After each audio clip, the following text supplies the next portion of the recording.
We're up to the ninth principle. We're speaking about humility. The ninth principle is Shvirat Ta'ava Agashmit, breaking one's physical desire. Yeshiva Libo, the one who does teshuva, he has to take to heart. Ki ta'ava olelan nafsho lachto.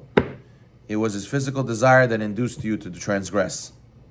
Limshoch hayavon b'chevlei hashav, to pull upon yourself the cords of falsehood. So what are you gonna do? Therefore, you have to get there.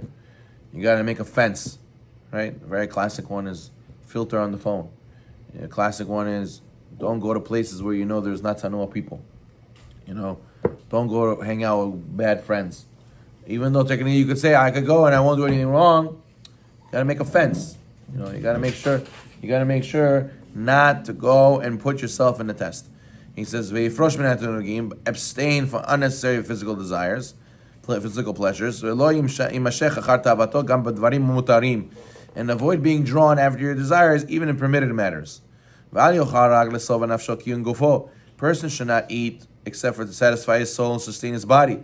As it says in the Mishlei, Sadiq ochel lesova nafsho.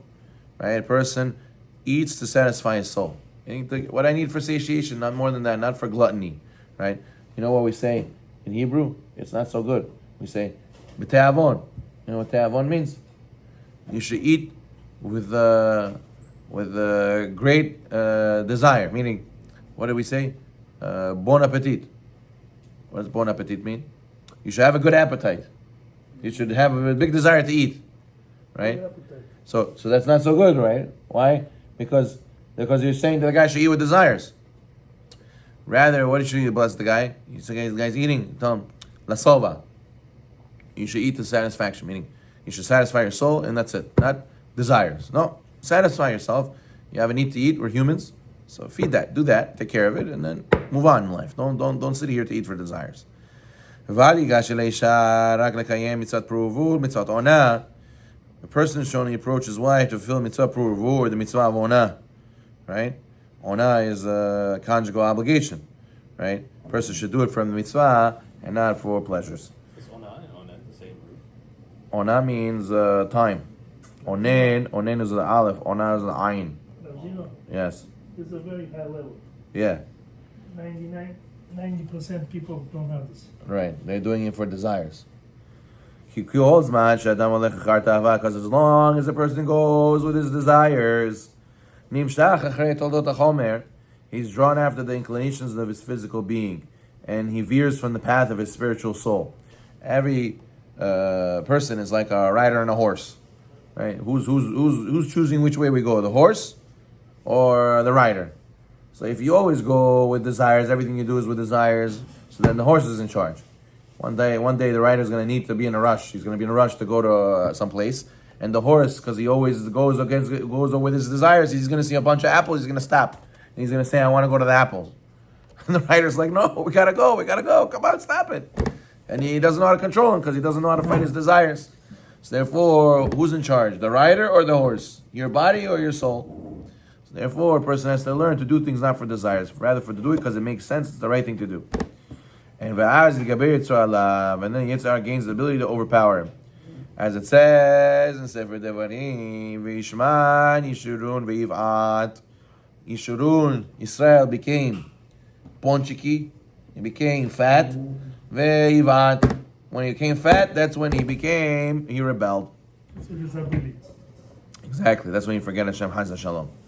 And the sages say there's a small organ in the man. 52b, Sukkah 52b. When you satiate the small organ, it becomes hungry. And when you don't feed it, when you starve it, it becomes full. See, the more you feed it, more and more and more and more. So therefore, a person should eat because it's a mitzvah. He should do ona because it's a mitzvah. Wait, on Shabbat, listen, you eat, you're allowed to enjoy. But what's the main reason you're here? Because of mitzvah. On the way, I'm enjoying. The main thing is not, I enjoy. I'm sitting here because I love to eat baksh. No, I'm sitting here because Shabbat table. And it's mitzvah. Has to be, I'm enjoying the baksh too. But the main thing is the mitzvah. And if it wouldn't be enjoyable, would you still do it? Yeah, of course. But there's some people, when it's not enjoyable, I don't do the mitzvot. I don't want to do it anymore. Right? You have some people that ask halakha question. They say, no, Rabbi, halakha is like this, like this, like this. Why? No. Rabbi, I can't do this halakha.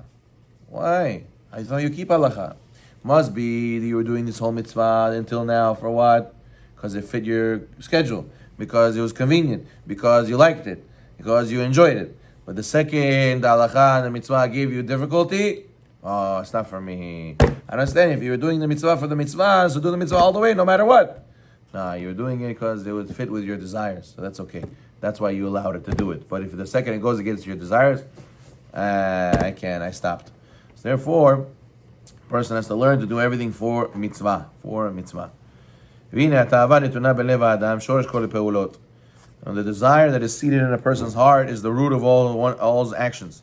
Once you fix the physical desires, then you'll teach your body to follow your intellect. Now they'll join your intellect and serve it. And that's why it says, that what? The broken is pleasant to the soul. What's the most complete thing for Hashem? The most complete thing is a broken heart. Why is a broken heart? Because once you break your heart, meaning you break your desires, you break what your habits are, now you're the most complete because you can get to the level of completion. Because usually the desires is what holds you back. When you break those, now you're going to be able to go and be successful in your mission. As he says, but turning from evil is an abomination to fools. What do fools do? A mechanism, a ploy that the fools use to continue their ways. They go and they prove as if doing the right thing is weird. They make it like, oh, yeah, I eat healthy now. Yeah, you go on diet. Come on, everything's the same. Everything has chemicals. Everything. Therefore, they eat the bad food, right? The guy says, yeah, I need to wake up early. Okay, uspokoysa, Mr. Religiosna. Yeah, I see how you go to nets and you do this and you do that. I'm not a liar like you. I'd rather in the face show that I'm not tzaddik. You understand? So that's why I do more averot than you. You know, all these kind of tricks they try to use to defend themselves. So therefore, the person has to know it's because the pasuk says, turning from evil, turning away from bad things is an abomination to the fools. The fools say, no, don't be tzaddik. Right? They do not bother to break their desire. They constantly pursue human desires.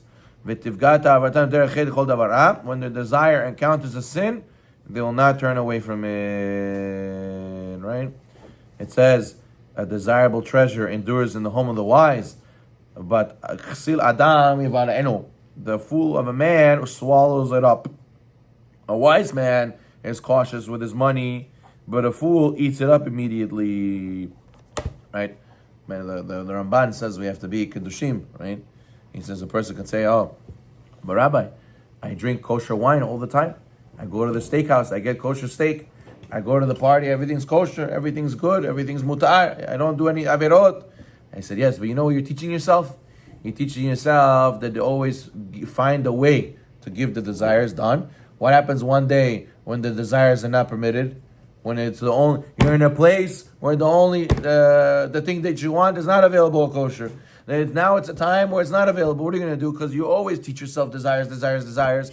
Yes, 99% of the time you find mutar way. One time it's going to come that it's going to be asur. You're not going to pass the test because you taught yourself to be naval. What's naval b'reshut Torah? Naval is a glutton. He's a disgusting person in the confines of the Torah. He says, Rabbi, I didn't eat non-kosher. I didn't do something asur. I found a loophole here, loophole there, loophole here, loophole there. What's going to be one day there's no loophole? There's no jud buzi. You're going to do the avera. Why? Because you taught yourself to be so attached to your desires. People who go to steakhouse all the time, or let's say they go and they eat, fancy food all the time. One time they're going to be in Miami. One time they're going to be in a place. There's no Bet Yosef. What are you going to do? Are you not going to eat the steak? You're going to say, Dava, yalla, I don't care. It's not Bet Yosef. I need to eat my steak. Right? You're going to go to a place where it's not a kosher alternative. It's going to be only Asur way. You're going to say, yalla, I need my desires. Yalla, I'm doing it Asur. I don't care. That's what you're teaching yourself when you do things for desires. It says, V'achinor v'naver. As it says, woe is to those who wake up early in the morning to pursue liquor, and they stay up late at night when wine inflames them. There are harp and lyre, drum and flute and wine in their drinking places, but they would not contemplate the deed of Hashem, would not look at the work of His hands. Right? There's people who wake up in the morning, they go to the brit, boom, boom, boom, boom, go to work, come home in the evening, siyum, or a wedding, or yoshvo, even today yoshvo, boom, boom, boom, boom, boom, drink, right? So they're drinking in the morning, drinking in the evening, and to think about the deed of Hashem, they can't think, right? But they get up early in the morning. They get up for work. They get up early in the morning. What else, Shachrit? I can't. They get up. Breed 6:30. I'm there. All of a sudden, he's there. Why you can't come every day 6:30? I can't. But for the breed, every day it would be 3 days in a row. Breed, you would be there. Yeah, you would be there. 6:30, you would be there. Why can't it be there every day? So he says, "Beten Shayim Tehzar." Mishlei says, righteous person eats to satisfy his soul, but the stomach of the wicked always missing, is always hungry. Hashem says, I will scatter the filth on your face. I take the manure on the face, chas v'shalom. Why? Sages say in Masechet Shabbat 151b, these bnei Adam shekol yemei kehagim. This is referring to who? Who will Hashem put the manure on the face? It's for the people who treat all their days like festivals, occasions for self-indulgence. Right? What does he do? He goes to Brit. He's looking for Eliyahu Navi. No, he's looking for Davai. Where's the nice bagel? Wow, look at this buffet. Hey, nice. Look, they have, 21 he put. Tequila, Davai, let's go.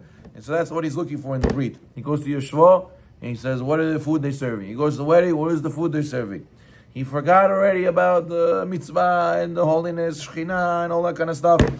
If you would be thinking for the mitzvah and on the way you're enjoying, side benefit you're enjoying, okay, and understood. But it became to the point where only self-indulgence, indulgence. How can I take? Hashem says, this, I'm going to take your deeds is like a manure. And I'm going to go and put it on your face. Rub it on your face to show you how disgusting it is what you're doing. Rather, we should learn from this. Focus on the mitzvot. Grab the mitzvot and focus on that. Baruch Me'olam.